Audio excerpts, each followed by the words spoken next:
తండ్రి అయిన దేవునికి కృతజ్ఞతాస్తుతులు చెల్లించుకుందాం. రీతిగా మనందరినీ కూడా మరలా దేవుడు సహవాసం ముందు కలపడానికి మన ప్రాణాలు ఉంచాడు. అలాగే మనకు సమయాన్ని దయచేశాడు. దీన్ని బట్టి ఎల్లప్పుడూ మనము స్తుతులు కృతజ్ఞతలు చెల్లించబద్దులమై ఉన్నాం. అదేవిధంగా మరి ఈ దినపు ఆరాధనకు వాతావరణము మనకు అనుకూలతగా లేనప్పటికీ మరి పనులన్నీ చక్కదిద్దుకొని ఆరాధనలోనికి పాల్గొనడానికి వచ్చినటువంటి మీకు నా హృదయపూర్వక వందనాలు.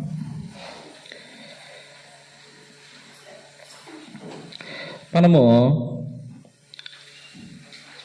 అనేక సంవత్సరాల నుంచి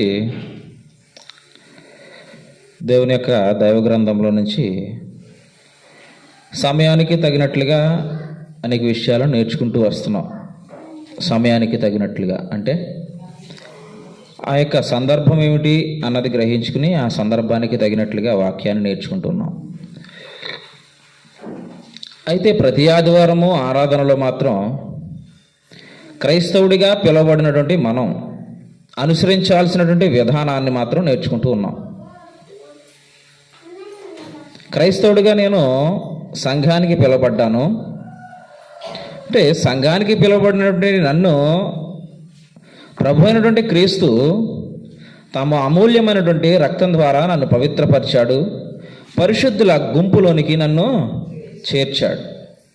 పరిశుద్ధుల గుంపులోకి చేర్చబడినటువంటి నేను మీరు కూడా మరి ఆ పరిశుద్ధులకు తగిన మాదిరిని జీవించి మన సమాజానికి కానీ సంఘానికి కానీ చూపించగలిగేటువంటి ఆ ప్రవర్తన మనలో ఉందో లేదో ఎప్పటికప్పుడు ఆలోచన చేసుకుంటూనే ముందుకు కొనసాగాలి. అయితే ఈ దినమందు పూర్వకాలం ముందు ఉన్నటువంటి భక్తులు తన పరిశుద్ధత యందునో పవిత్రత యందునో సత్యమందు కట్టబడినటువంటి విలువల యందునో ఏ విధంగా వారి యొక్క ప్రయాసను కనపరిచారో మనం ఆలోచన చేద్దాం. నా ప్రయాస ప్రభువునందు ఉండాలన్నా అది వ్యర్థం కాకుండా ఉండాలి అని అన్నా. అర్థమవుతుందండి? ప్రభువునందు మన ప్రయాస వ్యర్థం కాకుండా ఉండాలి అని అంటే ఆ ప్రయాసకు ఆ ప్రభువే తోడై ఉండాలి. ప్రయాసకు తగినటువంటి ఆలోచన ఆ ప్రభువే మనకు అనుగ్రహించాలి. ఇది వాక్యం నేర్పుతున్నటువంటి సత్యం. కాబట్టి వాక్యాన్ని అనుసరిస్తున్నటువంటి మనం మన ప్రయాసకు ప్రభువాక్యాన్ని తోడు చేసుకుంటున్నామా లేదా మన ఆలోచనలు తోడు చేసుకుంటున్నామా అని ఆలోచన చేసుకోవాలి. అలాగే పూర్వమందు ఉన్నటువంటి భక్తులు ప్రభువునే ఏ విధంగా సహాయంగా తీసుకున్నారు, ఆయన సహాయంగా ఉన్నాడనేటువంటి నమ్మికతో ఏ విధమైనటువంటి ప్రయాసను వారు అనుభవించారు అన్నది ఆలోచన చేద్దాం. ప్రభునందు నా సహోదరి సహోదరులారా, ఇది మనం వాక్యాన్ని మొదటిగా ప్రారంభం చేసుకుందాం. ఫిలిప్పీలకు రాసినటువంటి పత్రిక మొదటి అధ్యాయం. ఫిలిప్పీలకు రాసినటువంటి పత్రిక మొదటి అధ్యాయము 11వ వాక్య భాగమందు చివరి ఉన్నటువంటి వచనాన్ని నేను చదువుతున్నాను. మొదటి అధ్యాయము 11వ వాక్యమందు చివరి ఉన్నటువంటి వచనాన్ని నేను చదువుతున్నాను. మీరు యేసుక్రీస్తు వలనైన నీతి ఫలములతో నిండుకొనిన వారై క్రీస్తు దినమునకు నిష్కపటులను నిర్దోషులను కావాలనని ప్రార్థించుచున్నాము అని అన్నాడు. ఏంటంట? యేసుక్రీస్తు వలనైన నీతి ఫలములతో నిండుకొనిన వారే అని అన్నాడు. మొదటిగా ఓ క్రైస్తవుడు నిండుకోవలసింది దేనితోటి అని అంటే నీతి ఫలములు. ఈ ఫలములు నీతి ఫలములు. ఈ నీతి ఫలములతో క్రైస్తవుడు నిండుకొని ఉండాలి అన్నదే ప్రభు మాట. అయితే ఈ నీతి ఫలములు నిండుకొని ఉండాలి అని అంటే ఓ క్రైస్తవుడు ఆ నీతి ఫలములను ఎక్కడి నుంచి తీసుకోవాలో కూడా అక్కడే వ్రాశాడు. ఏమని? యేసుక్రీస్తు వలనైనా అని అన్నాడు. ఎవరి వల్ల అవుతుందంట ఈ నీతి ఫలములు? యేసుక్రీస్తు ప్రభు వారి వలననే ఈ నీతి ఫలము మనకు లభిస్తుంది. అయితే నీతి ఫలములతో నిండుకున్న వారై చివరిగా ఉన్నటువంటి మాట ఏంటి అని అంటే ప్రభు దినమునకు అంటే క్రీస్తు దినమునకు అని రాశాడు. క్రీస్తు ప్రభు యొక్క దినమునకు నిష్కపటులను నిర్దోషులను కావలననియు. అంటే పూర్వమందున్నటువంటి భక్తుడైనటువంటి పౌలు గారు, అపోస్తులైన పౌలు గారు సంఘానికి పిలువబడినటువంటి మన గురించి ఆయన ప్రార్థనా విజ్ఞాపన ఏమై ఉంది అంటే, క్రీస్తు ప్రభు ద్వారా మనము నీతి ఫలాలు పొందుకోవాలని, ఆ నీతి ఫలాలు పొందుకున్న వారమే ఆ ప్రభు దినమునకు మనము నిర్దోషులమును అలాగే నిష్కపటులమును. అంటే ఏ కపటము లేనంటి వారును దోషము మీద మోపబడినట్టు వారునే ఆయన ఎదుట మనము నిలబడాలన్నది భక్తుని యొక్క ప్రార్థన ఉంది. అయితే ఇక్కడ ఉన్నటువంటి వాక్యంలోనికి మనం ముందుకు కొనసాగేటువంటి ప్రయత్నం చేద్దాం. అందరూ కూడా నాతో పాటు ప్రయత్నించాలని కోరుతున్నాను. ఇక్కడ ఉన్నటువంటి మాటలో యేసు క్రీస్తు వలనైన నీతి ఫలం, దీని గురించి పౌలు గారు మాట్లాడినప్పుడు క్రీస్తు ప్రభువు వలననే నీతి ఫలం అని మాట్లాడాడు. క్రీస్తు ప్రభువు వలననే మనకి నీతి ఫలం అని మాట్లాడాడు. అదే క్రీస్తు ప్రభు మాట్లాడుతున్నాడు యోహాను సువార్త 15వ అధ్యాయం. యోహాను సువార్త 15వ అధ్యాయాన్ని మనం ఆలోచన చేసుకున్నప్పుడు క్రీస్తు ప్రభు తన నోట నుంచి వస్తున్నటువంటి మాటలను 5వ వచనం మందు మనకి ఈ విధంగా వ్రాయబడి ఉన్నాయి. ద్రాక్షవల్లిని నేను, తీగలు మీరు. ద్రాక్షవల్లిను నేను, తీగలు మీరు. ఈ వాక్యాన్ని నా చిన్నతనం నుంచి కూడా నేను వింటూనే వస్తున్నాను. ఈ వాక్యాన్ని నా చిన్నతనం నుంచి నేను వింటున్నానంటే ఇక్కడ ఉన్నటువంటి వారు చాలామంది నాకన్నా పెద్దవాళ్ళు ఉన్నారు, వాళ్ళు కూడా వింటారు. ద్రాక్షవల్లిని నేను, తీగలు మీరు. బాగానే ఉంది. తర్వాత మాట్లాడేటువంటి వాక్యాన్ని చూసినప్పుడు ఎవడు నా యందు నిలిచియుండునో నేను ఎవని యందు నిలిచియుందునో వాడు బహుగా ఫలించును అని అన్నాడు. పౌలు గారి మాటల్లో మనం చూసినప్పుడు క్రీస్తు ప్రభువు వలన అయినటువంటి నీతి ఫలము అని అన్నాడు. అంటే నీతి అనేది క్రీస్తు ప్రభువు వలననే నీకు లభిస్తుంది అని మాట్లాడాడు. క్రీస్తు ప్రభు స్వయంగా చెప్తున్నాడు ఏమని అంటే, నేను ద్రాక్షవల్లెను. మీకు అర్థం కావడానికి చెప్తున్నాడు అన్నమాట. ద్రాక్షవల్లి అనేది ఆయన మాట్లాడేటువంటి ఆ మాటకి అర్థం ఏంటి అని అంటే, అప్పుడున్నటువంటి సమాజం ఏది, ఈ యూదయ సమాజం కావచ్చు, అంటే వాళ్ళు బ్రతికేటువంటి ప్రాంతంలో పండేటువంటి ముఖ్యమైనటువంటి పంట ఈ ద్రాక్ష. అలాగే వాళ్ళు మేపేటువంటిది, మనం గేదెలు ఆవులు మేపుతాం, వాళ్ళు ఏం మేపుతారు, గొర్రెలు. కాబట్టి వాళ్ళకి అర్థమయ్యేటువంటి భాషా శైలిలోనే మాట్లాడుతున్నాడు దేవుడు. ఇక్కడ కూడా వాళ్ళకి అర్థమయ్యేటువంటి భాషా శైలే. ద్రాక్షవల్లి అనేది ఓ పాదు మనం వేసుకుంటూ ఉంటాం మన ఇళ్ళ ముందు. పాదులు అంటే మనకి మన పరిసరాల్లో ఇవి బ్రతకో, అక్కడక్కడ బ్రతుకుతాయి. అంటే ఒక తీగను ఆయన జ్ఞాపకం చేస్తూ, తీగకు అంటు కట్టబడి ఉన్నప్పుడు మాత్రమే నీలోనికి ఫలం వస్తుంది. మనం ఏదైనా ఒక ఫలాన్ని, అంటే చెట్టు కాసింది అనుకోండి, చెట్టు పండు పండుతుంది కదా, అదే పండు పండక ముందు కాస్తుంది, పచ్చిగా ఉంటుంది. పచ్చిగా ఉన్నప్పుడు బాగా ఆలోచన చేద్దాం. ఇలా చూడండి, పచ్చిగా ఉన్నప్పుడు కాండం నుంచి వెళ్తున్నప్పుడు చివరి పండు ఆ కాయ ఉంటుంది. ఈ కాండం యొక్క పైన బెరడు ఉంటుంది కదా, తొక్క, చెట్టు యొక్క బెరడుని మనం తొలగించామనుకోండి, లోపల ఆ కాండాన్ని అలాగే ఉంచి పైన ఉన్నటువంటి బెరడును మాత్రం మనం తీసేసామనుకోండి, కాయ ఏమవుతుంది అంటే ఎండిపోద్దండి. కనపడుతుంది దాన్నే వేలబడి, కాకపోతే ఎండిపోద్ది. కారణం ఏంటి అంటే దాని నుంచి ఈ జీవాన్ని ఇచ్చేటువంటిది, అంటే దానికి ఉపయోగపడేటువంటి పోషకాలు ఇచ్చేటువంటి బెరడును ఏం చేస్తాం, మనం కట్ చేస్తాం. బెరడు ఉంటేనే దానికి ఆ విధమైనటువంటి దానిలో నుంచి ఏ పోషకాలు వెళ్ళాలన్నా వెళ్తాయి. ఆ బెరడు కట్ చేసి చూడండి ఒకసారి మీ ఇంటికి, లేదన్నా చెట్టుకి చుట్టూ తొక్క తీసేయండి, చచ్చిపోతుంది చెట్టు చక్కగా. కాబట్టి ఈ ఫలం, ఆ పండు అది పరిపక్వానికి రావాలి అంటే పోషకాలు సమృద్ధిగా ఫలానికి వెళ్ళాలి.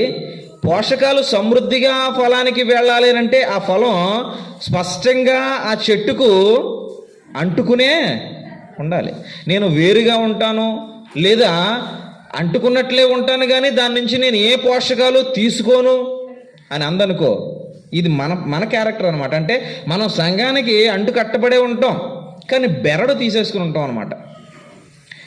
సంఘానికి వస్తూ ఉంటాం, సహవాసాలకు వస్తూ ఉంటాం, కానీ బెరడు ఉండదు మనకి. అంటే ఏంటి? ఏ జీవం అయితే ఇస్తానని క్రీస్తు ప్రభు మాట్లాడుతున్నాడో ఆ జీవాన్ని తీసుకునేటువంటి మనస్సు మనలో లేకపోవటం అనమాట. ఎప్పుడైతే జీవం తీసుకునేటువంటి మనస్సు లేదో, వస్తావు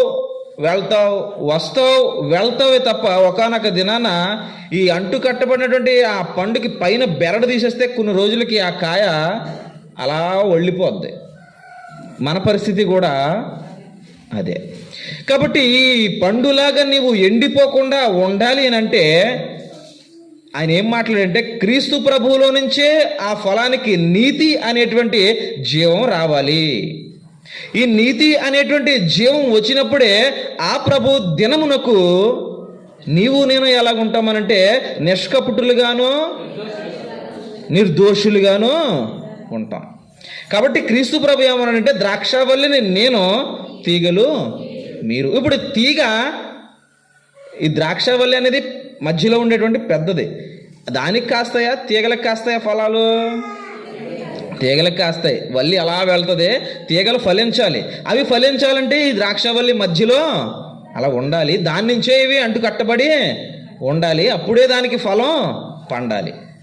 కాబట్టి ఇక్కడ ఏ క్రీస్తు ప్రభు ద్వారా అయితే జీవాన్ని తీసుకోవడానికి నీవు నేను వచ్చామో, వచ్చినటువంటి దానికి తగినట్లుగా ఆ యొక్క ద్రాక్షావల్లికి మనం తీగల వలె ఉండి జీవాన్ని తీసుకుంటున్నప్పుడే ఆ ప్రభు దినానికి మనం ఎలాగుంటామంటే నిష్కపటులుగా నిర్దోషులుగా ఉంటాం. కాబట్టి ప్రభు చెప్పిన మాట ప్రకారంగా నాయందు ఎవరు ఉంటారో అలాగే నేను ఎవరి యందు నిలిచి ఉంటానో అని అన్నాడు ఆయన. నాయందు మీరుండాలి, అలాగే మీ యందు నేనుండాలి.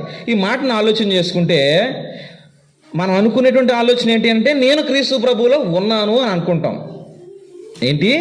నేను క్రీస్తు ప్రభువులో ఉన్నాను అని అనుకుంటావు. ఇంతకీ నీలోనూ నాలోనూ ఆ క్రీస్తు ప్రభు ఉన్నాడా? అది ముఖ్యమైనటువంటి ప్రశ్న. మనం ఉన్నాను అనుకుంటే సరిపోదు, ఆయన ఉండే విధంగా మనం ఉండాలన్నమాట. అంటే కీర్తనకారుడు మాట వ్రాశాడు. కీర్తనల గ్రంథం 4వ అధ్యాయము 4వ కీర్తన చూసినప్పుడు, కీర్తన 4 చూస్తే అక్కడ మంచి విషయాన్ని కీర్తనకారుడు రాస్తున్నాడు.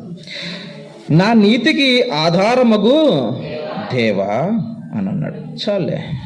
ఏమని? ఈ యొక్క స్లాబ్కి ఏది ఆధారం? ఇవిగో ఇవి, ఈ కనిపించేటువంటి కాలమ్స్, ఆ కనిపించేటువంటి స్లాబ్కి ఆధారం. ఈ కాలమ్స్ కానీ మనం తీసేసాం అనుకోండి, ఈ కనిపించే స్తంభాలు కానీ మనం తీసేసాం అనుకోండి, ఏమవుతుంది? ఆ నెత్తి మీద ఉన్నది మన నెత్తి మీద ఉంటుందన్నమాట. కారణం ఏంటి అని అంటే, ఆ స్లాబ్కి ఆధారమైనటువంటి ఈ కాలమ్స్ని, ఈ పిల్లర్స్ని మనం తీసేసాం. అంటే అది పైన అలా నిలబడి ఉండాలి అని అంటే ఆధారమైనటువంటి స్తంభాలు ఇలానే ఉండాలి. ఈ స్తంభాలు ఉన్నప్పుడే అది పైన అలా ఆధారపడి. ఇప్పుడు నీలోనూ నాలోనూ కూడా నీతి అనేటువంటి ఫలంతో మన హృదయం నిండాలి అని అంటే దానికి ఏ ఆధారం మీద మనం ఉండాలి అని అంటే క్రీస్తు ప్రభువు మీద ఆధారపడి ఉండాలి. ఇక్కడ భక్తుడైనటువంటి దావీదుకి ఏం తక్కువే మాట్లాడట్లేదు, అన్నీ ఎక్కువే. కానీ ప్రభువును గూర్చినటువంటి భక్తి ఆయన ఏం చేస్తుందంటే ఆయన వైపుగా వెంపర్లాడేటువంటి మనసు ఆయనకి పుట్టించింది. ఆ మనసుతో మాట్లాడుతున్నాడు భక్తుడు. ఏమనంటే, నా నీతికి ఆధారమగినటువంటి దేవా, అంటే నాలో నీతి అనేది ప్రతిబింబం చేయాలి అని అంటే దానికి నీ ఆధారం అవసరం. నీవు నన్ను ఎత్తి పట్టుకున్నప్పుడే నాలో నీతి సమాజానికి కానీ, నా సంఘానికి కానీ, నా కుటుంబానికి కానీ కనిపిస్తుంది. అదే నీవు నాకు ఆధారంగా లేవు, ఆధారం లేనప్పుడు ఇక పైన ఉండడం అనేది అసాధ్యం. కాబట్టి నీతికి ఆధారమైనటువంటి దేవుడు మనలో లేడనుకోండి, మనలో నీతి ఫలం ఉండదు. కాబట్టి ఆలోచన చేయండి, నీతి అనేది మనలో వృద్ధి పొందాలి అని అంటే దానికి ఆధారమైనటువంటి దేవునిలో మనం ఎప్పుడూ ఉండాలి. మనలో ఆయన ఎప్పుడూ ఉండాలి. మనలో ఆయన ఎప్పుడూ కూడా ఉండాలి. ఇక్కడ క్రీస్తు ప్రభు మాట్లాడేటువంటి మాట ప్రకారంగా మనం ఆ యొక్క 15వ అధ్యాయంలో కిందకు మాట మాట్లాడాడండి. మీరు చదివారో లేదో చూడండి ఒకసారి. ఏమని?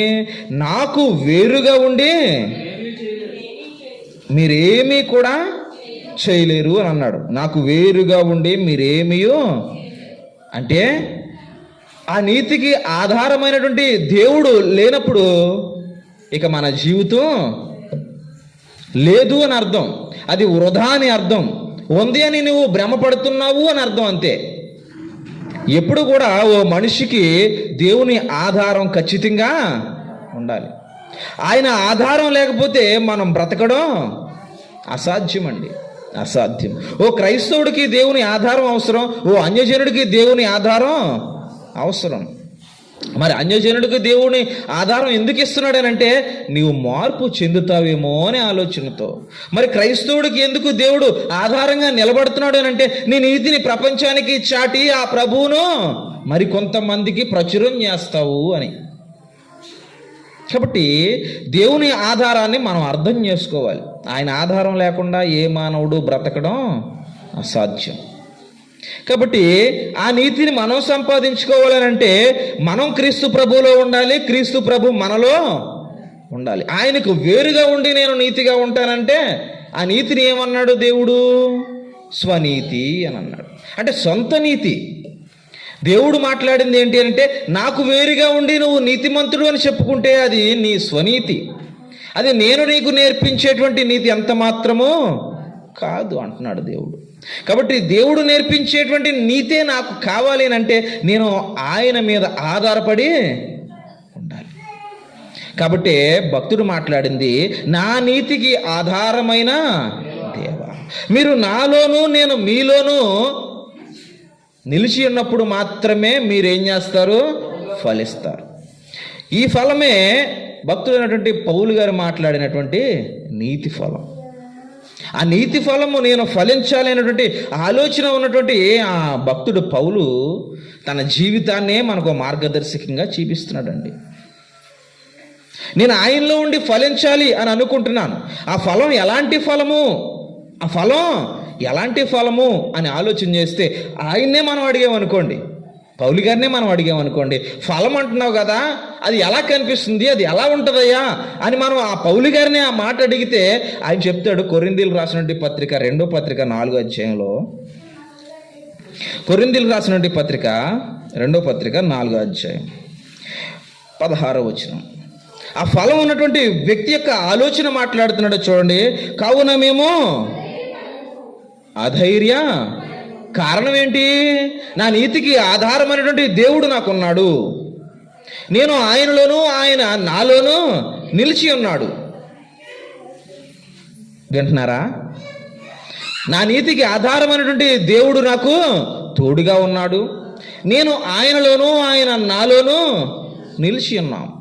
కాబట్టి నేను అధైర్యపడను, నేను అధైర్యపడను. మనకి ధైర్యాన్ని నేర్పిస్తున్నాడు ఆయన. ఎప్పుడైతే మనం ఆయనలో ఉంటామో, ఆయనను మనలో నిల్వ చేసుకుంటామో మనం అధైర్యపడవలసిన అవసరం లేదు. ఆయన అదే మాట్లాడుతున్నాడు. కావున మేము అధైర్యపడము, మా బాహ్య పురుషుడు కృషించుచున్నను, ఆంతర్య పురుషుడు దినదినము. అంటే ఈ మాటలో ఉన్నటువంటి భావం మీకు అర్థమవుతుందా? నేను అధైర్యపడను అని మాట్లాడి ఒక మాట మనం జ్ఞాపకం చేసుకుందాం. ఒక మాట మనం జ్ఞాపకం చేసుకుందాం. ఏదైనా రోగం మన మీదకి వచ్చింది అనుకోండి, ఏదైనా రోగం మనకు వచ్చి మనం బహుగా చిక్కిపోతున్నప్పుడు నిజంగా దేవుని మీద విశ్వాసం ఉండేటువంటి మనిషి ఏమంటాడు? అప్పుడు భయపడడు. నేను చిక్కిపోయినా నేను అధైర్యపడను. ఎందుకు అనంటే దేవుడు నాకు సహాయం చేస్తాడు అని అంటాడు. ఎవరో? నిజమైనటువంటి విశ్వాసి. నేను ఇలా అయిపోతున్నానని మీరేం బెంగ పెట్టుకునే అవసరం లేదు, దేవుడు నాకు తోడుగా ఉన్నాడనేటువంటి ధైర్యం నాకు ఉంది. ఇది నమ్మకం. ఇక్కడ ఉన్నటువంటి పౌలు భక్తుడు కూడా అలాగే మాట్లాడుతున్నాడు. మనకు అర్థం కావాలి ఆ మాట.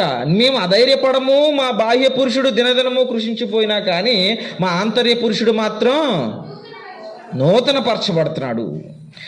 దినం గడుస్తుంది, దినం వస్తుంది, నా శరీరం పాడైపోతుంది. ఆయన ఆ మాట అనడానికి కారణం ఏంటి అని అంటే, కనిపించేటువంటి ఈ శరీరానికి ఎన్నో ఆటుపోట్లు ఎదురయ్యాయి. ఆయనకి కనిపించేటువంటి ఈ శరీరానికి పౌలు గారికి ఎన్నో ఆటుపోట్లు ఎదురయ్యాయి, ఎన్నో రాళ్ల దెబ్బలు, ఎన్నో మానసికమైనటువంటి ఒత్తిళ్ళు. శరీరం నిద్రపోవడానికి ఆయనకు ప్రశాంతత లేదు. శరీరం తినడానికి సమయానికి ఆయన ఆహారం అందుబాటులో ఉండేది కాదు. మనం ఈ పత్రికను చదవడం వరకు మనం చదివితే ఈ విషయాలు అర్థమవుతాయి. అలాంటి శరీరంతో ఇబ్బంది పడుతున్నప్పుడు పౌలు మాట్లాడుతున్నాడు, నేను అధైర్య పడను. కారణం ఏంటి అని అంటే, దేవుడు కోరుకున్నటువంటి నీతి ఫలాన్ని నేను ఫలించే పనిలో ఉన్నాను. ఆ నీతి ఫలం బాహ్యంగా ఈ శరీర రూపంలో కనిపించేది కాదది. మరి ఎలా? ఆత్మీయ కోణంలో మాత్రమే కనిపిస్తుంది. కనిపించేటువంటి ఈ బాహ్య పురుషుడు దినదినము కృషించిపోవచ్చేమో కానీ కనిపించిన ఆత్మ ముందు చూసావు, అది అనుదినము కూడా నూతన పరచబడుతుంది అని అన్నాడు ఆయన. నూతన పరచబడుతుంది. ఈ పౌలు భక్తుడి జీవితాన్ని మనం ఆలోచన చేస్తే ఇంకో బలమైన మాట అంటాడండి ఆయన. మనం ఎక్కువ సార్లు దాన్ని చదివి ఉండవు నాకు తెలిసి. ఇది చదివాము, ముందు చదివాం కానీ కొరింథీయులకు రాసినటువంటి పత్రిక, మొదటి పత్రిక 15వ అధ్యాయం. ఇక్కడ ఉండేటువంటి ఈ సమాచారంలో గొప్ప విషయాన్ని వివరిస్తాడు పౌలు గారు. అందరూ కూడా దృష్టి పెట్టండి. 15వ అధ్యాయాన్ని మనం ఆలోచన చేసుకున్నప్పుడు 10వ వచనం, అయినను నేనేమై ఉన్నానో అది దేవుని కృప వలననే అయ్యున్నాను, మరియు నాకు అనుగ్రహింపబడిన ఆయన కృప నిష్ఫలము కాలేదు గాని వారందరికంటే నేను ఎక్కువగా ప్రయాసపడినది నేను కాను, నాకు తోడయ్యున్న దేవుని కృపే. ఈ వాక్యాన్ని చాలా జాగ్రత్తగా వినాలి, మనం అర్థం చేసుకోవాలి కూడా. ఏం మాట్లాడాడు అని అంటే, భక్తుడైనటువంటి పౌలు నేనేమై ఉన్నానో అది దేవుని కృపే. ఆ మాట అనడానికి గల కారణం ఏంటి? నేనేమై ఉన్నానో అది దేవుని కృపే అనేటువంటి మాట అనడానికి గల కారణం ఏంటి? ఆ పైన మాట్లాడతాడు చూడండి. ఆ పైన మాట్లాడతాడు 8వ వచనం నుంచి నేను చదువుతున్నాను. అందరికీ కడపట అకాలమందు పుట్టినట్టున్న నాకును కనబడెను. ఏలయనగా నేను అపోస్తలులందరిలో తక్కువ వాడను. ఇక్కడ ఉంది చూడండి, దేవుని సంఘమును హింసించినందున అపోస్తలు అనబడుటకు యోగ్యుడను కాను అన్నాడు. ఏం మాట్లాడాడు అపోస్తలుడైన పౌలు గారు అని అంటే, అందరికంటే కడపట కాలంలో పుట్టినవాడిని అంటున్నాడు. అంటే క్రీస్తు ప్రభు లోకంలో ఉండి సంచరిస్తున్నప్పుడు ఆ సమయంలో ఆయన తెలుసుకుని అక్కడికి వెళ్ళిన వాడిని కాను నేను. ఆ కాలంలో ఆయన వెళ్ళిపోయిన తర్వాత ఆ కాలంలో నేను ఆయనకు ఎదురుపడ్డాను అంటున్నాడు ఆయన. అందరూ ఆయన ఉండగానే ఆయన తెలుసుకుని అపోస్తుల గురించి మాత్రమే మాట్లాడుతున్నాడు ఇక్కడ, భూమి మీద ఉన్న ప్రజలందరి గురించి కాదు. వారు ఆయన ఉన్నప్పుడే ఆయన్ని చేరుకున్నారు మిగిలిన అపోస్తులు. నేను ఆ కాలంలో చేరినవాడు. వాళ్ళు చేరినప్పుడు నేను అందుకోలేకపోయాను. ఆ సమయంలో నేను ఎలాగున్నాను అనంటే దేవుని సంఘాన్ని హింసిస్తున్నాను. వారందరూ కూడా సమయంలోనే సకాలంలో ప్రభువుని చేరుకున్న వారైతే నేను అకాలంలో ప్రభువుని చేరుకున్నాను. ఆ సకాలంలో నేనేం చేశాను అనంటే ఆ ప్రభు సంఘాన్ని హింసించేవాడిగా ఉన్నాను. కాబట్టి అలాంటి దుర్మార్గుడినైనా నాకు అపోస్తలుడని పిలువబడడానికి యోగ్యతే లేదు. అయినా కానీ నేనేమై ఉన్నానో అది దేవుని కృపే. బాగా ఆలోచన చేయండి. మనం పూర్వం నుంచి విశ్వాసులుగా కొనసాగుతుంటాం. మధ్యలో కొంతమంది వస్తుంటారండి, మధ్యలో కొంతమంది వస్తూ ఉంటారు. ఈయన అలా మధ్యలో వచ్చిన ఆయనే పూర్వం నుండి వస్తున్నటువంటి సంఘాన్ని హింసిస్తున్నాడు, సంఘాన్ని బాధిస్తున్నాడు, సరసాల్లో వేయించేస్తున్నాడు, చంపించేస్తున్నాడు. ఇలాంటి అపోస్తలుడైనటువంటి పౌలు మాట్లాడేటువంటి మాట చూడండి, నేను అకాలంలో పుట్టాను దేవుని దగ్గర. ఆ కాలంలో వచ్చాను. పూర్వం ముందు నేనేం చేశానంటే సంఘాన్ని హింసించాను, సంఘం గురించి అసభ్యంగా మాట్లాడినటువంటి వారు దేవుడు ఆకర్షణకు లోనై సంఘానికి వచ్చినప్పుడు వారి ప్రవర్తన దేవుడు మార్చేటువంటి విధానం ఇలానే ఉంటుంది. మనం పూర్వం నుంచి ఉంటాం, కానీ మధ్యలో వచ్చినటువంటి వారు పౌలు వలె పేతురు గారు ముందు నుంచి ఉన్నారు, యోహాన్ గారు ముందు నుంచి ఉన్నారు, ఆంద్రేయ, వీరందరూ మనం ఆలోచన చేస్తే ఆ 12 మంది ముందు నుంచి ఉన్నారు. ఒక అతను ఎగిరిపోతే ఇంకొక అతను వచ్చాడు. వారందరూ సంఘాలను ఏర్పాటు చేసేస్తున్నారు, మొత్తం సువార్త ప్రకటించేస్తున్నారు. ఆ సువార్తను అడ్డగించేటువంటి పనిలో ఉన్నాడు భక్తుడైనటువంటి సౌలు. అంటే అప్పుడు ఏ భక్తుడు అని అంటే ధర్మశాస్త్ర కాలపు భక్తుడు అనమాట.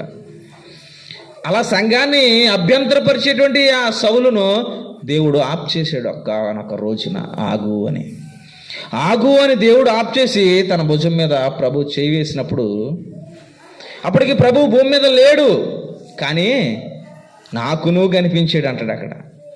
ఇంకా మనం పైన చదివితే కనిపించిన వారు అందరి గురించి చెప్తాడు, అలాగే నాకును కనిపించాడు. అంటే ప్రభు తన వారిని ఒక్కసారి భుజం మీద చేయి వేసి ఆకర్షించేటువంటి ప్రయత్నం చేస్తే ఎప్పుడు వచ్చాం కాదు, వెనకాల వచ్చినా కానీ ప్రభు మనసును మాత్రం ముందుగా తెలుసుకుంటాం. అందుకే మాట్లాడాడు భక్తుడైనటువంటి అపోస్తలుడైన పౌలు గారు. ఏమనంటే నేనేమై ఉన్నానో అది దేవుని కృపే. నేను వచ్చేంది మొదలు, ఇక నేను ఆయనలోను ఆయన నాలోనూ నిలిచి ఉన్నాం. ఏనాడు కూడా దూరంగా వెళ్ళిపోవాలని అనుకోలేదు నేను. పూర్వకాలంలో భక్తుడిని చూస్తుంటాం, యోనా అనేటువంటి ఓ భక్తుడిని. అయ్యా నినివే పట్టణానికి వెళ్ళు, నాశనం అయిపోతున్నారనంటే ఈయన ఎక్కడికి పారిపోదాం అనుకున్నాడు? బ్రిటన్ పారిపోదాం అనుకున్నాడు. ఆ బ్రిటన్కి వెళ్ళేటువంటి ఓడెక్కేసి అక్కడికి పారిపోదాం అని అనుకున్నాడు. తప్పించుకుందాం దేవుని పనిలో నుంచి అని అనుకున్నాడు. కానీ పౌలు గారు అలా అనుకోలేదు. అయ్యా నిన్ను చంపేస్తారు, నువ్వు యెరూషలేము వెళ్తే అన్నారు ఒకానొక దినాన్న. అప్పుడు ఏమన్నాడు తెలుసా ఆయన? నేను మరలా మిమ్మల్ని కలవనేమో, ఇక నేను వెళ్తున్నాను, నా గతి ఏంటో నాకు తెలుసు, నా పరిస్థితి ఏమైపోద్దో నాకు తెలుసు, ఇక శరీర రూపాన నేను మిమ్మల్ని కలవకపోవచ్చు, అయినా ఆత్మైనా మీతో ఎప్పుడు నేను. అప్పుడు అందరూ ఏడుస్తారండి అక్కడ ఆ సముద్రం దగ్గరికి వెళ్ళినప్పుడు. నిజంగా పౌలు గారు దేవుని దగ్గరికి వచ్చినది మొదలు, ఇక ఆయన మరణించేదాకా ఆయన విడిచిపెట్టలేదు కాబట్టే గొప్ప గొప్ప మాటలు అనగలిగాడు. నా బాహ్య పురుషుడు కృషించిపోయినా నాకు బాధ లేదు, ఆంతర్య పురుషుడు అనుదినము నూతన పరచబడుతున్నాడు అన్నాడు. బ్రతుకుట క్రీస్తే, చావైతే లాభం అన్నాడు. నేను క్రీస్తుని పోలి నడిచాను, మీరు నన్ను పోలి. ఏమండి, ఎంత దమ్మున్నటువంటి మాటలు ఆయన ఒక్కడే చెప్పాడు. కారణం ఏంటి అంటే ఆ కాలంలో పుట్టినప్పటికీ కూడా ఆయన అర్థం చేసుకోవడంలో ముందున్నవాడు. ఆయన అదే అన్నాడు. చూడండి ఒక్కసారి మళ్ళా మన కోసం ఆ మాటలు చదువుదాం. అయినను నేనేమై ఉన్నానో అది దేవుని కృప వలనే అయి ఉన్నాను, మరియు నాకు అనుగ్రహింపబడిన ఆయన కృప నిష్ఫలము కాలేదు, కానీ వారందరికంటే నేను ఎక్కువగా ప్రయాసపడి తిని అన్న ప్రభు అన్నటువంటి పౌలు అలా అని ఊరుకోక, ప్రయాసపడినది నేను కాను, నాకు తోడై ఉన్న ఆయన కృప. చూడండి, నేనైతే ఏమంటాను? నేను వచ్చాను కాబట్టే ఇంత ఇలా చెప్తున్నాము, ఇంత ఎలాగైపోయిందని అంటాను. మీరేమంటారు? నేను వెళ్తేనే కానీ అది శుభ్రం అవదో, నేను వెళ్తేనే కానీ అది చెయ్యము అంటాం. కానీ పౌలు గారు ఏమన్నారు? ప్రాణం దేవుని గురించి వదిలేయడానికి సిద్ధపడినటువంటి వాడు, కుటుంబాన్ని సైతము విడిచిపెట్టి ఇంకా దేవుని పనిలోనే ముందుకు వెళ్ళిపోతున్నవాడు ఏమన్నాడు? ఎంత ప్రయాసపడ్డానని చెప్పినటువంటి పౌలు, పడినది నేను కాను, దేవునే కృపయే. మనం అనాలి అలాంటి మాట. పౌలు గారికి అలాంటి ఆలోచన ఎప్పుడూ ఉంది కాబట్టి ఆయన జీవకిరీటం అందుకునేటువంటి వాడిగా మనకు కనిపించాడండి. ఆయన చనిపోయే ముందు అదే అన్నాడు, నాకు మాత్రమే కాదు, నాలాంటి పరిగెత్తే ప్రతి వాడికి అది బహుమానంగా ఇవ్వడానికి సిద్ధంగానే ఉంది. మనం అలాంటి పరుగు పరిగెత్తాం. మనం నార్మల్గా మామూలు పరిగెత్తలేకపోతున్నాం. విశ్వాసపు పరుగు. ఆయన త్యజించుకున్నాడు, తన్ను తానే త్యజించుకుని ప్రభువు గురించి వెంపర్లాడాడండి. కాబట్టి ఆయన అంత ధీటైనటువంటి మాటలు మాట్లాడుతున్నాడు. ఆయన ఎంత చేసినా కానీ అది నేను మాత్రం కాను, అదంతా కూడా దేవుని యొక్క కృపయే. అదంతా దేవుని యొక్క ఇంకా గొప్ప మాట మాట్లాడతాడండి ఆయన. ఇదే పత్రిక 4వ అధ్యాయం. ఇదే పత్రిక 4వ అధ్యాయం. కొరింథీయులు రాసిన మొదటి పత్రిక 4వ అధ్యాయము 4వ వచనాన్ని మనం ఆలోచన చేద్దాం. నా యందు నాకు ఏ దోషమును కానరాదు, అయినను ఇందువలన నీతిమంతుడుగా ఎంచబడను. అదేనా రాయబడి ఉంది అక్కడ? ఆయన మాట్లాడుతున్నటువంటి మాట, నా యందు నాకు ఏ దోషమును కానరాదు, అయినను ఇందువలన నీతిమంతుడిగా ఎంచబడను. నన్ను విమర్శించువాడు ఇటు ఎంత ప్రయాసపడి తన ఆలోచన యావత్తు ప్రభువు గురించే సమర్పించుకున్నటువంటి పౌలు భక్తుడు అంటున్నటువంటి మాట ఏంటి? నాలో ఏ దోషం లేదు, నేను నీతిమంతుడినే అని అయినను ఇందువలన నీతిమంతుడిగా ఎంచబడను. అంటే ఎవరు ఎంచాలి? నువ్వు నేను నీతిమంతులమో కాదో ఎంచేది ఎవరంటే ప్రభు. నేను నీతిమంతుడిని, నేను డబ్బాలు కొడేసుకుని నాకు అంతా తెలుసు, నేను డబ్బాలు కొడేసుకున్నంత మాత్రాన అది అయిపోయే విషయం కాదు. అలాగే మీరు మీరు మీరు నీతిమంతులని ఎవరికి వారమే మనం సొంత డప్పులు కొట్టుకున్నామని అనుకోండి, అది అయ్యే విషయం కాదు. పౌలే అన్నాడు, మరణించేదాకా ప్రభు పనిలో పరిగెత్తినటువంటి మహనీయుడు పౌలే మాట్లాడాడు. ఏమని? ఎంచుకోవడానికి నేను ఎంతటి వాడిని,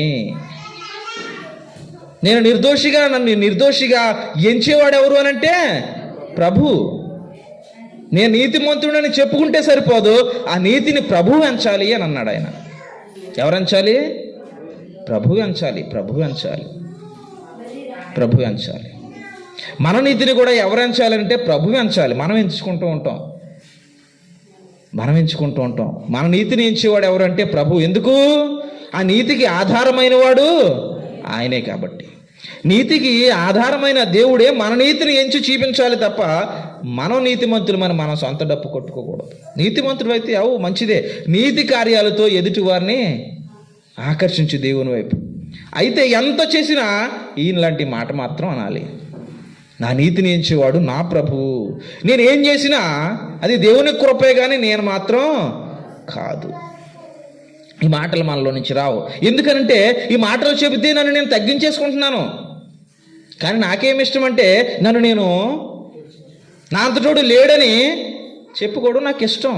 కాబట్టి నేనేమైనానో అది నా దేవుని కృపే, నేను చేసింది నేను కాదు, నా యందు ఉన్నటువంటి నా దేవుడే అన్నటువంటి మాటలు నేను చెప్పుకోలేకపోతున్నాను. కారణం నాలో ఉన్నటువంటి గర్వం. కాబట్టి మనం ఆలోచన చేయాలి. ప్రభువు భుజం మీద చేయి వేసింది మొదలు మరణంలోనికి వెళ్ళేంత వరకు పౌలు గారు ప్రభు పనిలోనే కొనసాగారు. రాళ్ళ దెబ్బలు కొట్టినా, చనిపోయాడని రోడ్డు అవతలకి, అదే ఊరు అవతలకి ఈడ్చి వదిలేస్తే మరలా లేచి వెంటనే బయలుదేరాడండి సువార్త చెప్పుకుంటూ. నేను మందులు రాసుకుంటాను, ఈ గాయాలు తగ్గించుకుంటాను, ఒక ఇంట్లో 4 రోజులు కూర్చుంటాను అని అనుకోలేదు ఆయన. అలాంటి వ్యక్తి చివరి వరకు అలాంటి ప్రయాణం చేసినటువంటి వ్యక్తి నేనేం చేయలేదు అని అంటున్నాడు. అంతా చేసింది ప్రభువే. ఎందుకనంటే నేను ఎలా ఉన్నానో, హింసకుడిగా ఉన్నాను, దోషకుడిగా ఉన్నాను, సంఘాన్ని అపరిమితంగా నేను హింసించాను ఒకనొక దినాన్న. అలాంటి అనీతిపరుడైనటువంటి నన్ను ఆయన ఆకర్షించి ఆయన ఆధారమై నన్ను పైకి లేవనెత్తి నా నీతిని నాలో ఈ లోకానికి ప్రభు నీతిని ప్రచురింపజేస్తున్నాడు. ఆయన నేనేం కాదు, నాలో ఉన్నటువంటి ఆ ప్రభువే, ఆయన కృపే నన్ను ఈ విధంగా నడిపిస్తుంది అని మాట్లాడుతున్నాడు ఆయన. మనం ఇక్కడ పౌలు గారిని గురించి ఆలోచన చేస్తున్నప్పుడు ఆయన మాట్లాడే మాట ఏంటి అంటే క్రీస్తు ప్రభువులో నుంచే మనం నీతి ఫలాలు ఫలిస్తాము అని. ఆయన క్రీస్తు ప్రభువులో ఉన్నాడు, ఆయన ఫలించేటువంటి నీతి ఫలాల గురించి మనతో మాట్లాడుతున్నాడు. మనకి కూడా చెబుతున్నాడు, ఆ క్రీస్తు ప్రభువులోనికి వచ్చినటువంటి మీరు, లేదా క్రీస్తు ప్రభువుని మీలోనికి స్వీకరించుకున్నటువంటి మీరు ఎలా మార్పు చెంది ఏం కనిపించే విధంగా మీ యొక్క ప్రవర్తన ఉండాలి అని అంటే ఎఫెసీయులకు రాసినటువంటి పత్రిక ద్వారా ఆయనే మాట్లాడుతున్నాడు. చూడండి, ఎఫెసీయులకు రాసినటువంటి పత్రిక 5వ అధ్యాయం, ఎఫెసీయులకు రాసినటువంటి పత్రిక 5వ అధ్యాయము 8వ వచనాన్ని ఆలోచన చేద్దాం. మీరు పూర్వమందు చీకటి అయి ఉంటిరి, ఇప్పుడైతే ప్రభువునందు వెలుగై ఉన్నారు అన్నాడు. పూర్వమందు అంటే నీతికి ఆధారమైన దేవుని దగ్గరికి రాకముందు మీరు ఎలా ఉన్నారు అని అంటే చీకటి అయి ఉన్నారు, మీలో వెలుగు ఎంత మాత్రమునో లేదు. అంటే మీ యందు క్రీస్తు ప్రభు అప్పుడు ఏమీ కూడా నివసించుట లేదు అని అర్థం. మనం చెప్పుకునే వాక్య ప్రకారంగా ఆయనే వెలుగై ఉన్నాడు. యోహాను భక్తుడు మొదట్లోనే రాశాడు, ఆయనే వెలుగై ఉన్నాడు. ఆయనే 15వ అధ్యాయంలో మాట్లాడుతున్నాడు క్రీస్తు ప్రభు, నా యందు మీరు, మీ యందు నేను ఉంటేనే మీరేం చేస్తారు? మీ ఫలం కనిపించాలంటే మీరు నాలో ఉండాలి, నేను మీలో ఉండాలి. నేను మీలో ఉండడము అని అంటే మీలో వెలుగు ఉండాలి అని ఆ భక్తుడే ప్రారంభ అధ్యాయంలో మాట్లాడాడు. యోహాను సువార్త ప్రారంభంలో వెలుగు లోకంలోనికి వచ్చింది కానీ చీకటి ఎంత మాత్రమో దాన్ని గ్రహింపలేదు అని అన్నాడు. అయితే మునుపు మీరు చీకటి అన్నారు, ఇప్పుడు ఏమై ఉన్నారు అని అంటే వెలుగును గ్రహించినటువంటి వారై వెలుగై ఉన్నారు అని అన్నాడు. ఇప్పుడు మాట్లాడుకుందాం మనం ఒకసారి. ఏమని? పూర్వము చీకటి అయి ఉంటిరి, ఇప్పుడైతే ప్రభువునందు వెలుగై ఉన్నారు. వెలుగు ఫలము చెప్తున్నాడు. పూర్వము చీకటి అయి ఉన్నారు, ఇవేవి మీలో ఉండవు, నాకు తెలుసు అన్నాడు. అంతే, అవేవి ఉండవు, చీకటికి సంబంధం లేనివి అవన్నీ కూడా. కానీ వెలుగులో ఉండేటువంటి ఫలం గురించి మాట్లాడాడు. ఏదైతే క్రీస్తు ప్రభువులో ఉండే నీతి ఫలము మీరు ఫలించాలని పౌలు గారు కోరుతున్నారో సంఘాన్ని, ఆ ఫలం గురించి మాట్లాడుతున్నాడు ఆయన. పూర్వము చీకటి అయి ఉన్న మీరు ఇప్పుడు వెలుగై ఉన్నారు, ఆ వెలుగు ఫలం ఏంటి అని అంటే ఒకసారి గమనించుకోండి, మీరు వెలుగై ఉన్నారో లేదో అన్నాడు అనమాట. బాప్తీసం తీసుకున్నాను, నాలోనికి క్రీస్తు ప్రభుని ఆకర్షించుకున్నాను అని అంటున్నాను నేను. అయితే నాతో అంటున్నాడు భక్తుడైనటువంటి పౌలు, పూర్వం నువ్వు చీకటి ఇప్పుడు వెలుగై ఉన్నావు అని నువ్వు అనుకుంటున్నావు కదా, వెలుగు ఫలం ఏంటో చెబుతున్నాను, అవి నీలో ఉన్నాయో లేదో చూసుకో అన్నాడు అనమాట. నాతోనేనా? మీతో అనట్లేదా? అందరితోటూ అంటున్నాడు.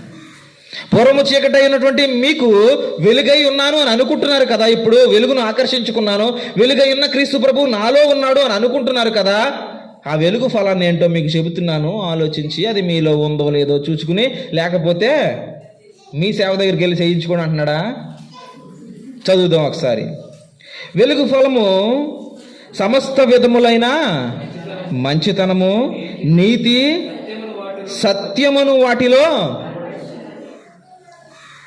సత్యం అనే వాటిలో కనిపిస్తుంది. సమస్త విధములైన మంచితనము, నీతి, ఇంకోటి సత్యము, ఇవి వెలుగు ఫలము అని అంటున్నాడు. ఇంకా ఉన్నాయి, అంటే దినానికి సరిపడినట్లుగానే మాట్లాడుకుందాం. పౌలు గారు చీకట్లో నుంచి వెలుగులోకి వచ్చినటువంటి మనతో మాట్లాడుతున్నాడు, వెలుగు ఫలం గురించి మాట్లాడుతున్నాడు. సమస్త విధములైన మంచితనం అని అన్నాడు. సమస్త విధములైన మంచితనం, ఏ విధమైనటువంటి మంచితనాన్ని మనం చూపించగలుగుతూ ఉన్నాం?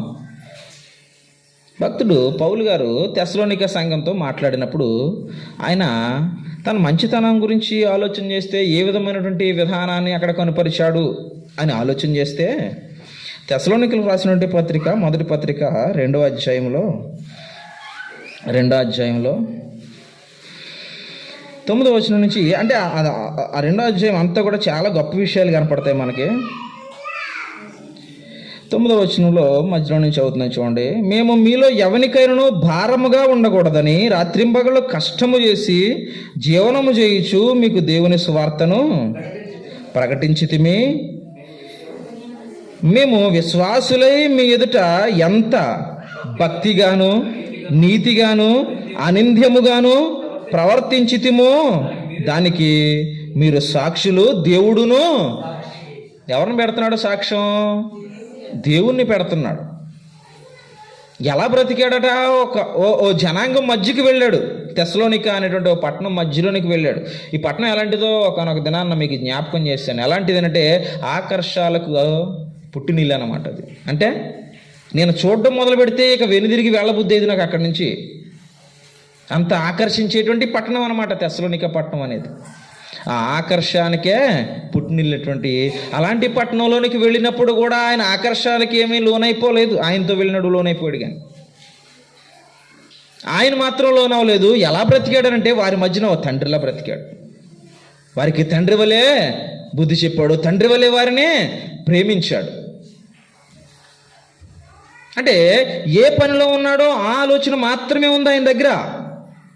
నేను వెలుగు ఫలాన్ని ఇక్కడ ప్రచురింప చేయాలి, నా మంచితనాన్ని మాత్రమే చూపించాలి, నా నీతిని మాత్రమే చూపించాలి, నేను సత్యాన్ని చేతబట్టుకుని బయలుదేరాను, ఆ సత్యాన్ని మాత్రమే ఇక్కడ ఉన్నటువంటి ప్రజానికానికి కనుపరచాలి తప్ప ఎక్కడ ఉన్నటువంటి ఆకర్షణ నేను ఏ విధంగానూ కూడా స్వీకరించకూడదు అని అనుకున్నాడు అనమాట.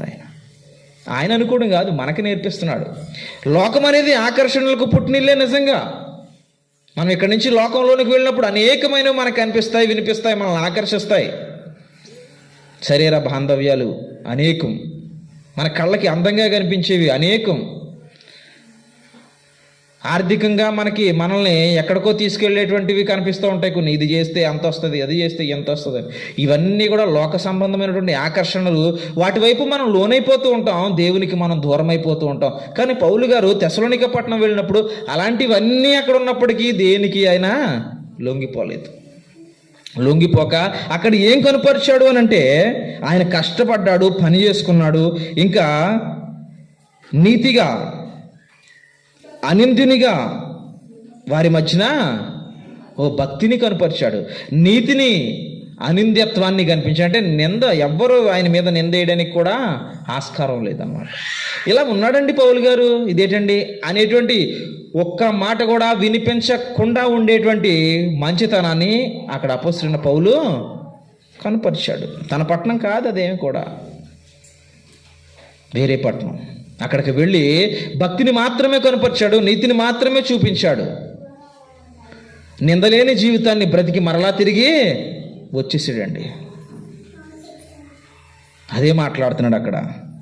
తన రాజ్యమునకును మహిమనుకును మిమ్మల్ని పిలుచుచున్న దేవునికి తగినట్లుగా మీరు నడుచుకొనవలనని మేము మీలో ప్రతి వారిని. తన రాజ్యానికి మహిమకు తగిలినటువంటిది ఏంది అని అంటే, మేము మీ మధ్యన బ్రతికి చూపించామే. అదే నీతిని కనపరిచేవారిగా మేము కనిపించాం, నిందలు ఏమీ మా మీదకి రాకుండా మేము బ్రతికి చూపించాం, సత్యాన్ని మాత్రమే మీకు వివరించాం. అదేవిధంగా మీరు బ్రతకాలని నేను కోరుకుంటున్నాను అని అంటున్నాడు ఆయన. నేను బ్రతికొచ్చాను అని మీరు చెప్పుకోవడానికి కాదు, మీరు బ్రతకడానికే నేను వెళ్ళిపోయాను అని చెప్పుకోండి అంటున్నాడు ఆయన.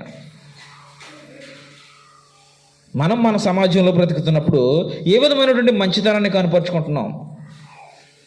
మనం మంచితనాన్ని కనపరుచుకోను, సమస్త విధములైన మంచితనము అని మాట్లాడుతున్నాడు. అన్ని విషయాల్లోనూ కూడా మన మంచితనాన్నే చూపించుకోవాలి. ఓ భక్తుడు ఎందుకు భక్తుడని పిలువబడుతున్నాడనంటే, ఇవన్నీ తనలో ఉంటాయి కాబట్టి. సమస్త విధములైన మంచితనము, నీతి, సత్యముతో నిండినటువంటి హృదయం, ఇవన్నీ ఉంటాయి కాబట్టే భక్తుడని పిలువబడడానికి సరిపోతున్నాడు. ఇవేమీ లేకపోతే చెప్పుకోవడానికే భక్తుడు, కానీ నిజానికి భక్తుడు ఎంత మాత్రం కాదు. కాబట్టి వెలుగు ఫలం అనేటువంటి సమస్త విధములైన మంచితనాన్ని మనం లోకంలో ఏ విధంగా కనపరుచుకోగలుగుతున్నామో ఆలోచన చేసుకోవాలి. ఇంకా తర్వాత మాట్లాడుతున్నాడు నీతి. దేని గురించి? నీతి గురించి మాట్లాడుతున్నాడు.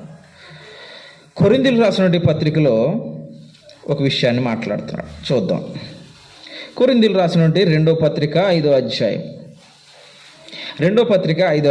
21వ వచనం చూద్దాం. ఎందుకనగా మనం ఆయన యందు దేవుని నీతి అగినట్లు పాపమెరగని ఆయనను మన కోసం పాపముగా చేశాను. నీతిని కనుపరచాలి అని అంటే, ఆ నీతి నీకు నాకు సొంతం కావాలి అని అంటే, ఈ మాటకు మనం లోనవ్వాలి ఖచ్చితంగా. ఏం రాశాడు ఇక్కడ? మనమందరము దేవుని నీతి అగినట్లు పాపమెరగని ఆయనను మన కోసం, అంటే యేసుక్రీస్తు ప్రభువుని పాపంగా మార్చి మనల్ని ఏం చేశాడట? నీతిగా మార్చాడు. ఇది నీకు నాకు వర్తిస్తుందా? వర్తిస్తుంది. నిజానికి మనం ఆ విధంగా తగినట్లుంటే, అంటే పరిశుద్ధులకు తగినట్లుగా బ్రతికే ప్రతి వాడికి ఇది వర్తిస్తుంది. క్రీస్తు ప్రభు మన పాపాన్ని మోసి ఆయన నీతిని మనకి ఇచ్చాడు. ఆ నీతికి ఆధారమైనటువంటి దేవుడు మన పాపాన్ని ఆయన తీసుకున్నాడు, ఆయన నీతిని మనకిచ్చాడు. ఆయన పిలిచిన పిలుపునకు తగినట్లుగా మనం బ్రతికితే ఈ మాట మనకే వర్తిస్తుంది, లేకపోతే వర్తించదు. పిలిచిన పిలుపుకు తగినట్లుగా బ్రతికేవాడికే ఈ మాట వర్తిస్తుంది. కాబట్టి వెలుగు ఫలములో నీతిని మనం పొందుకోవాలి అని అంటే ఆయన పిలిచిన పిలుపుకు తగినట్లుగా, ఒకటి సహవాసాలకు రావడం, రెండు విన్నదాన్ని మనస్సులో భద్రం చేసుకోవడం, మూడు భద్రం చేసుకున్న దాని ప్రకారంగానే మన బ్రతుకులను కొనసాగించుకోవడం.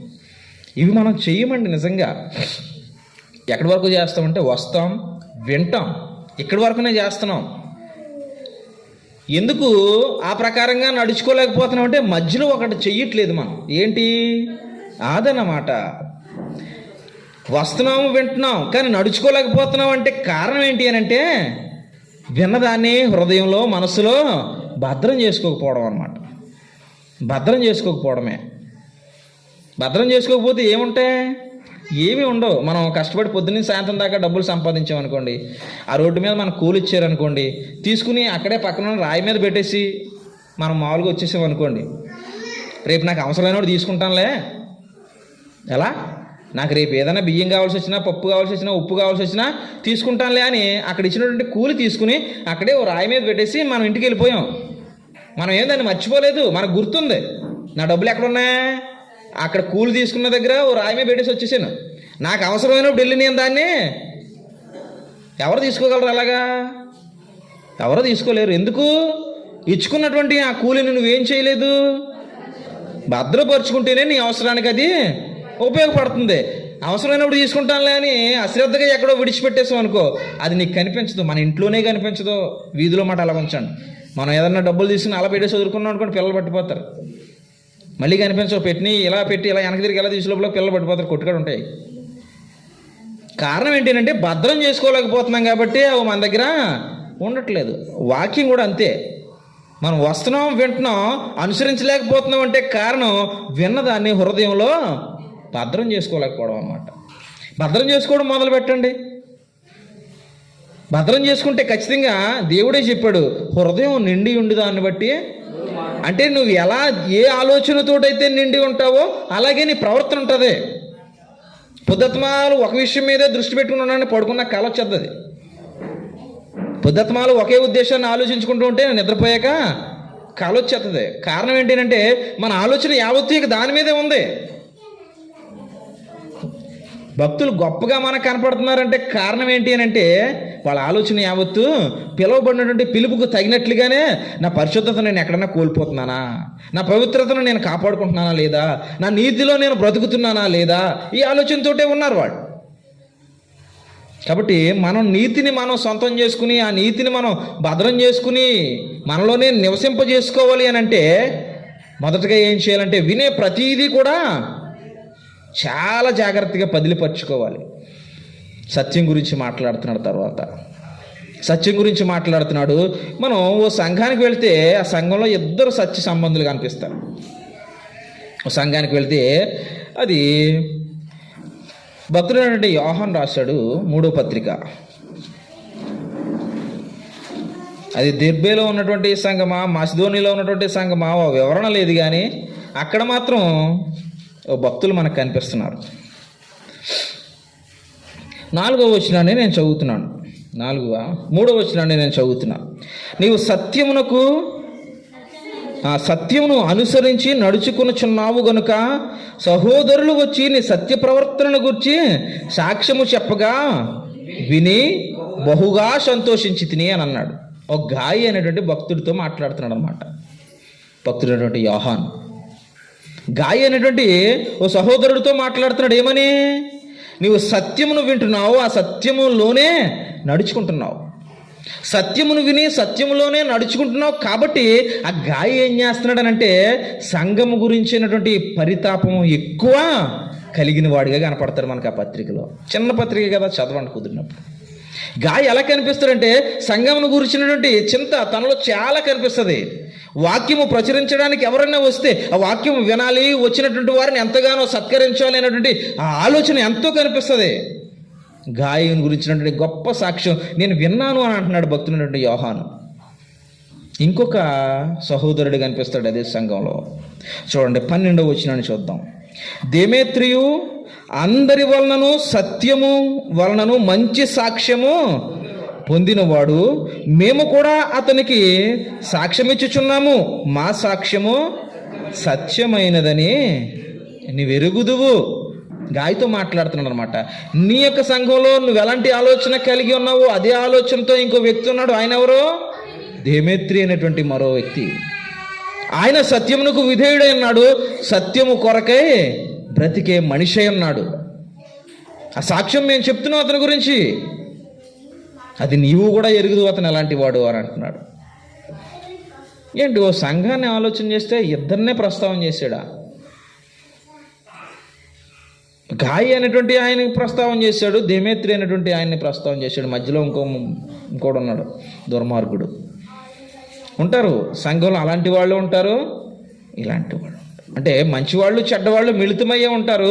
ఈ మంచివాళ్ళు చెడ్డవారి ఆలోచన మార్చేటువంటి ప్రయత్నం చేయాలి తప్ప ఈ చెడ్డ ఆలోచనను మంచివారు స్వీకరించేవారిగా. ఎందుకంటే ఇలాంటి ఆలోచనలన్నీ ఎవరు పుట్టిస్తారు? క్రీస్తు ప్రభు వెనువెంటే తిరుగుతున్నారు 12 మంది వెనువంటే తిరుగుతున్నారు. మరి యోధా ఇస్కరియోతులోనికి ఆలోచన ఎందుకు పుట్టిందనంటే పుట్టించేవాడు మరోడు ఉన్నాడు అలాంటి ఆలోచనలు. క్రీస్తు ప్రభు పక్కనే ఉన్నా సరే నీకు పోయే ఆలోచనలు మాత్రం కలిగించేవాడు ఉన్నాడు. ఆయనే ఎవరో? అపవాది, దేవుని చేత నెట్టివేయబడినటువంటి దుర్మార్గుడు ఉన్నాడు. ఆ దుర్మార్గుడు యొక్క ఆలోచనలు మనలోనికి కూడా పంపిస్తాడు. మనం సువార్త ప్రయాణంలోనే వెళ్తూ ఉంటాం, కానీ పక్క చూపులు చూస్తూ ఉంటాం. మనం ఎలా అనుకోండి, బయటికి ఎప్పుడన్నా వెళ్ళేవారి గురించి మాట్లాడుతున్నాం. మన జీవితంలో మనం సువార్త ప్రయాణం చేస్తున్నాం, మన జీవితంలో చేసే ప్రయాణం గురించి మాట్లాడుతున్నాం, మన వ్యక్తిగత జీవితంలో. ఈ ప్రయాణంలో మనం ఎలా వెళ్ళాలి అంటే, చూడండి, గుర్రానికి ఇలా కడతా ఉంటారు గంతలో. కారణం ఏంటి? నువ్వు వెళ్ళేటువంటి మార్గాన్ని మాత్రమే నువ్వు చూడాలి. దిక్కులు చూస్తే ఏదో అంటాం మనం, మక్కలు ఇరికే వెనకాలని తంతుంటాడు అనమాట. ఇది ఎందుకు కడతాడంటే దిక్కు చూడకుండా నువ్వు వెళ్ళేటువంటి మార్గాన్ని మాత్రమే స్పష్టంగా నువ్వు చూస్తూ వెళ్ళాలి. నీకు మొత్తం చూపించాననుకో, నువ్వు అలా పరిగెడతావు, ఇలా పరిగెడతావు, అలా పరిగెత్తడానికి వీల్లేదు. ఓ విశ్వాసి యొక్క ప్రయాణం కూడా అలానే ఉండాలి. సత్యంలో ప్రయాణించడానికి కాలు పెట్టావు, సత్యమే క్రీస్తు ప్రభు అన్నాడు కాబట్టి క్రీస్తు ప్రభు ఆలోచనలు మాత్రమే చూస్తూ నువ్వు ముందుకి వెళ్ళాలి, అంతే తప్ప లోకం వైపు నేను దిక్కులు చూస్తాను అని అంటే నువ్వు వెళ్ళాల్సినటువంటి గమ్యస్థానానికి స్పష్టంగా వెళ్ళలేవు. మధ్యలోనే ఏదో ఆకర్షణకు లోనై అక్కడే నువ్వు పడిపోతావు. అలాంటి ప్రమాదం జరగకుండా ఉండడానికే వెళ్ళేటువంటి దారిని నువ్వు స్పష్టంగా చూచి ఆ స్పష్టతను నీ మనస్సులో భద్రం చేసుకుని ఆ ప్రకారంగానే వెళ్ళాలి. అలా వెళ్ళేవాళ్ళు వీరు ఇరువురు కనిపిస్తున్నారు సంఘంలో. ఎవరు వాళ్ళు అని అంటే గాయి, దేమేత్రి అనేటువంటి 2 సహోదరులు కనిపిస్తున్నారు. సంఘాల్లో ఇలాంటి వారు ఉండాలి అని మాట్లాడుతున్నాడు దేవుడు ఇక్కడ. సత్యమును అనుసరించేవారు, సత్యము గురించి పరితపించేవారు, సత్యము కొరకై తమ్మును తాము పరిత్యజించుకునేవారు వీళ్ళు. ఇదంతా ఏంటి అని అంటే వెలుగు ఫలం, సమస్త విధములైన మంచితనము. దేవుడు ఏ నీతినైతే నీకు ఇవ్వాలని నీ పాపాన్ని తీసుకున్నాడో ఆ నీతి కొరకు వెంపర్లాడేటువంటి మనస్సు. ఇంకొకటి, సంఘము కొరకై పరితపించి సత్యమును వెదజల్లాలి అనేటువంటి బలమైనటువంటి ఆలోచనను ఏం చేయాలి? ఆలోచన ఉంటే సరిపోద్దా? ఆలోచనను మనం ఆచరణలో పెట్టేటువంటి మనస్సు. అలాంటి వ్యక్తులను మనం చూస్తున్నాం. సమస్త విధములైన మంచితనం మనలో కనిపించాలి. కొన్ని సమయాల్లో మంచివాళ్ళుగా కనపడతాం, కొన్ని సమయాల్లో చెడ్డోళ్ళుగా కనిపిస్తాం. కానీ దేవుడు చెప్పేది ఏంటి అంటే తమ భక్తులైనటువంటి వారు సమస్త విధములైన మంచితనంతో నిండుకుని ఉండాలి. నీతిని అంటే దేవుని నీతిని ప్రచురం చేసేవారిగా నీలోనూ నాలోనూ ఆ నీతి కనిపించే విధంగా మన ప్రవర్తన ఉండాలి. ఇంకపోతే సత్యము గురించి వెంపర్లాడే మనస్సు ఉండాలి. వాక్యాన్ని వినాలి, వాక్యాన్ని ఇతరులకు నేను చెప్పాలి, వాక్యం ప్రకారంగానే నేను బ్రతకాలి. ఏదైనా సమయం దొరికితే వాక్యం మాట్లాడుకోవాలి తప్ప సోది మాట్లాడుకోకూడదు నేను అనేటువంటి ఆలోచన రావాలి మనకి. ఎప్పుడైనా వాక్యం మాట్లాడుకుంటారా మీరు? నిజం చెప్పుకోండి, మీకు మీరే చెప్పుకోండి, నాకేం చెప్పొద్దు. కానీ దేవుడే మనకి సాక్షి.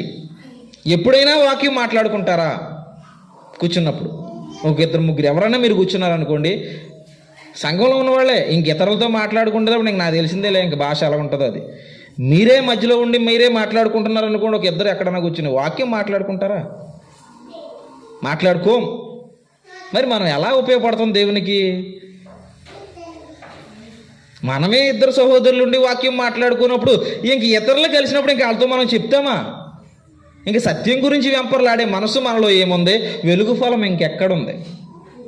సమస్త విధములైన మంచితనము, నీతి, సత్యము అని మాట్లాడుతున్నటువంటి దేవుడు, అది మనలో చూడాలని ఆయన ఆశిస్తున్నటువంటి దేవుణ్ణి మనం ఎప్పుడు సంతోషపరచగలం? ఇంకా ఇద్దరు సహోదరులు కూర్చుకునే ఎక్కడ లేని సబ్బు మాట్లాడుకుంటాం. మనకి ఎందుకు పనిచేయదండి. ఎలా ఇడిపోతే అది మనకి ఎందుకు పనిచేయదు. అక్కడ ఉన్నప్పుడు మాత్రం నోరు నొప్పి వచ్చే అంతవరకు మాట్లాడుకుంటాం. వాక్యం ఎప్పుడైనా మాట్లాడుకున్నారో ఒకసారి పుట్టిన కానించి, అంటే దేవునిలో పుట్టిన కానించి ఆలోచన చేసుకోండి. మీరు పుట్టిన కానించి కాదు, దేవునిలో నేను పుట్టాను అన్నటువంటి దినం నుంచి ఇప్పటి వరకు ఆలోచన చేసుకోండి.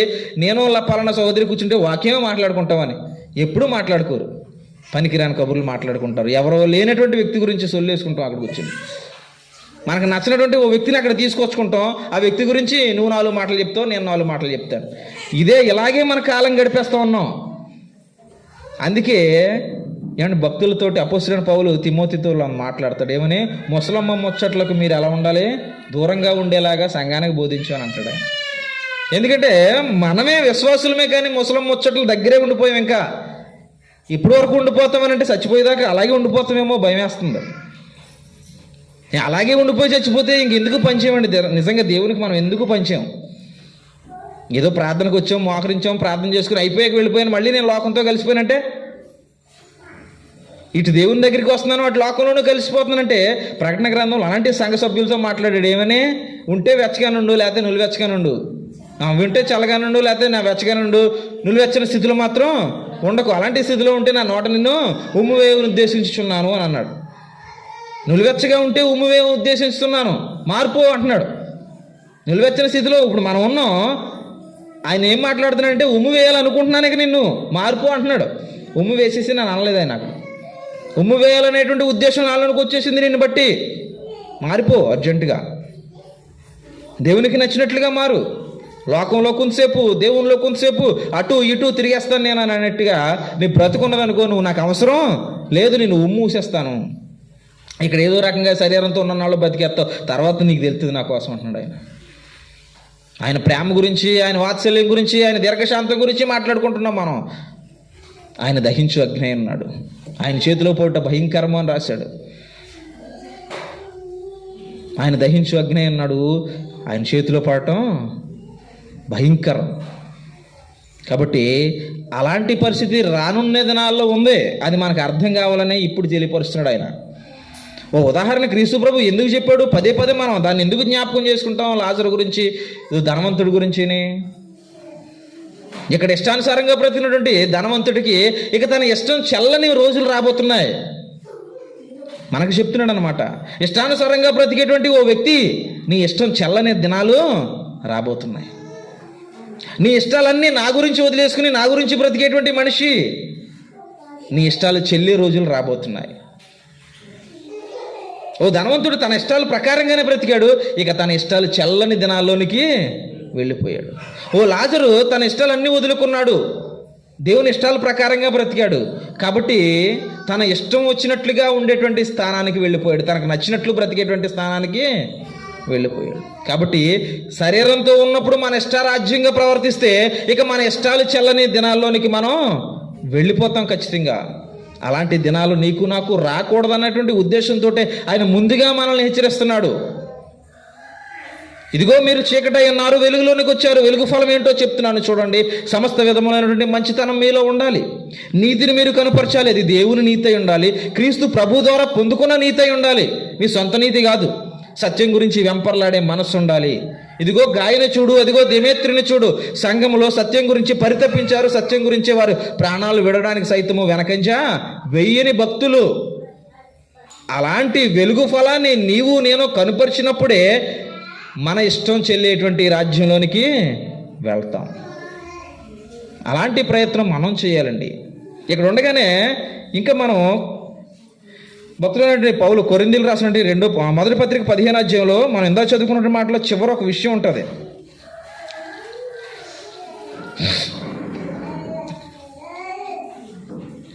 పదకొండు వచనాన్ని చూస్తున్నాను చూడండి.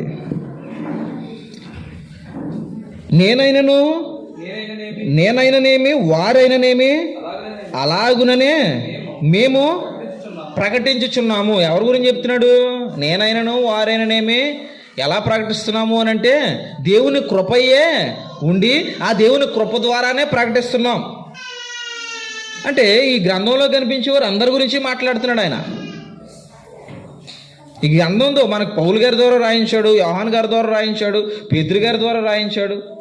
ఏమండి వీళ్ళ గురించి ఆలోచన చేసినప్పుడు అంటే పత్రికల గురించి మాట్లాడుతున్నాం. పేతురు గారు రాసినటువంటి మొదటి పత్రిక మనం ఆలోచన చేసినప్పుడు చూడండి, మనకు ఎంతో అవసరమైనటువంటి వివరణ అక్కడ ఇస్తాడు ఆయన. పేతురు రాసినటువంటి మొదటి పత్రికలో మొదటి అధ్యాయంలో ఆలోచన చేస్తే రెండో పత్రిక మొదటి అధ్యాయం, పేతురు రాసినటువంటి రెండో పత్రిక మొదటి అధ్యాయము 5వ వచనం నుంచి చూడండి. మీ మట్టుకు మీరు పూర్ణ జాగ్రత్త గలవారై మీ విశ్వాసమందు సద్గుణము, చాలా పర్యాయాలు మనం చదువుకున్నాం మాత్రమే, అనుసరించలేదు. మీ మట్టుకు మీరు పూర్ణ జాగ్రత్త గలవారై మీ విశ్వాసమునందు సద్గుణమును, సద్గుణమునందు జ్ఞానమును, జ్ఞానమునందు ఆశా నిగ్రహమును, ఆశా నిగ్రహమునందు సహనమును, సహనమునందు భక్తిని, భక్తి యందు సహోదర ప్రేమను, సహోదర ప్రేమ యందు దయను అమర్చుకోండి. ఇవి మీకు కలిగి విస్తరించిన ఎడల అవి మన ప్రభువైన యేసుక్రీస్తును గూర్చిన అనుభవ జ్ఞాన విషయములో మిమ్మును సోమరులైనను నిష్ఫలులైనను కాకుండా చేయును. ఇవన్నీ వెలుగు ఫలం అన్నమాట. ఇవన్నిటినీ మీరు ఎప్పుడైతే ధరించుకున్నారో, గీత పెట్టుకోండి, ఇంటికి వెళ్ళిన తర్వాత చదవండి. వివరించుకుందామంటే మన సమయం లేదు, మరలా ఎప్పుడైనా చెప్పుకుందాం కుదిరినప్పుడు వీటి గురించి. వీటన్నిటినీ కూడా మనం ధరించుకున్నప్పుడు మనం నక్లీస్ వేసుకుంటూ ఉంటాం, చైన్లు వేసుకుంటూ ఉంటాం, చెవులీలు పెట్టుకుంటూ ఉంటాం. ఇవంతా ఎందుకు మనం ఇతరులకు కొంచెం అందంగా కనిపించడం కోసం. అయితే దేవుడు చెప్పేటువంటి అందం ఉంది, అది ఆత్మ సంబంధమైనటువంటి, హృదయ సంబంధమైనటువంటి అందం. దానికి పనికొచ్చాయి అన్నమాట. ఇవన్నీ దానికి పనికొస్తాయి. ఈ పెట్టుకోవద్దని మాట్లాడతలేదు, ఏమి ఉండాలో చెప్తున్నాడు ఆయన. ఒక విశ్వాసిగా నీ దగ్గర ఏముండాలి అని అంటే బాహ్య సౌందర్యం గురించి ఆయన ఏం మాట్లాడతలేదు, అంతర్య సౌందర్యం ఎలా ఉండాలి అని అంటే ఆయన మాట్లాడుతున్నాడు అనమాట. విశ్వాసమందు సద్గుణము, సద్గుణమునందు జ్ఞానము, జ్ఞానమునందు ఆశానిగ్రహము, ఆశానిగ్రహమునందు సహనం, సహించుకునేటువంటి గుణం అనమాట. ఈ సహించుకునేటువంటి గుణంలో నుంచే నీ భక్తి రావాలి. సహనం లేకుండా భక్తి చేస్తానంటే పని అవుతుంది అంటున్నాడు అనమాట. ఇవన్నీ లైన్గా చదవండి, అది ఉంటేనే ఇది పని చేద్ది, ముందుంటేనే వెనకాల పని చేద్దాం. అలా ఉంటాయి ఇక్కడ మాటలన్నీ కూడా. చాలా గొప్పగా రాశాడు నిజంగా పేతురు భక్తుడి ద్వారా దేవుడు. ముందుంటేనే వెనకాల పని చేస్తుంది. ఇక్కడ వివరించినటువంటి వివరంతా కూడా భక్తిని, భక్తి యందు సహోదర ప్రేమ, సహోదర ప్రేమ యందు దయ అమర్చుకోండి. ఇవన్నీ మీకు కలిగి ఉన్నప్పుడు, ఇవన్నీ మనకి కలిగి ఉంటే మనం ఎలా ఉంటామంట? ఎవరు బుర్ర పెట్టలేదు, అందుకని ఎలా ఉంటామంటే మేము మాట్లాడతలేదు. ఇంకా ఎలా ఉంటాం? క్రీస్తు యేసులో మనం అనుభవ జ్ఞానం గలవారమై,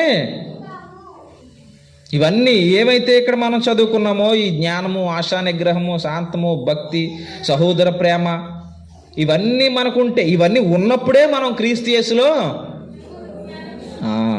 యేసు యొక్క జ్ఞానాన్ని పొందుకున్న వారమై ఉంటాము. అలా చాలామంది పొందుకోవట్లేదని కింద రాస్తాడనమాట. సరే, సమయం లేదు కాబట్టి మనం దాన్ని అలా ఉంచి 11వ వచనాన్ని చివరిగా చదువుకుందాం. మీరిట్టి క్రియలు చేయవారైతే ఎప్పుడును తొట్టిల్లరు. అలాగున మన ప్రభువును రక్షకుడైన యేసుక్రీస్తు యొక్క నిత్య రాజ్యములో ప్రవేశము మీకు సమృద్ధిగా,